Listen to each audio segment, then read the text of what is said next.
దేవా ఏమంటివి జాతి రూపంలో సూచనలువా ఎంత మాట ఇది శాస్త్ర పరీక్ష గాని క్షత్రియ పరీక్ష కాకూడదు కుల పరీక్ష అందువా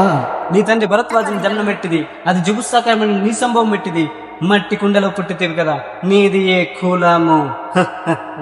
ఇంత ఏలా అస్మత్ పితామహుడు కురుకుల ఉద్రుడైన ఈ శాంతనవుడు శివసముద్రుని భార్య గంగ గర్భను జనించలేదా ఈయనదే కులము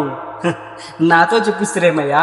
మా వంశంలో మూలపురుషుని వశిష్ఠుడు దేవవేశ్యకు ఉర్వశి పుత్రుడు కాడా అతడు పంచమ జాతి కన్య అయిన అరుంధతి ఎందు శక్తిని ఆ శక్తి చండలంగుని ఎందు పరాశరుని ఆ పరాశరుడు పల్లెపరిచ అయిన మత్స్యగ్రంథి ఎందు మా తాత వ్యాసుని ఆ వ్యాసుడు విదలనైన మా పితామహి అంబికతో మా తండ్రిని పినపితామహి అంబాలికతో మా పినతండ్రి పాండురాజును మా ఇంటి దాసితో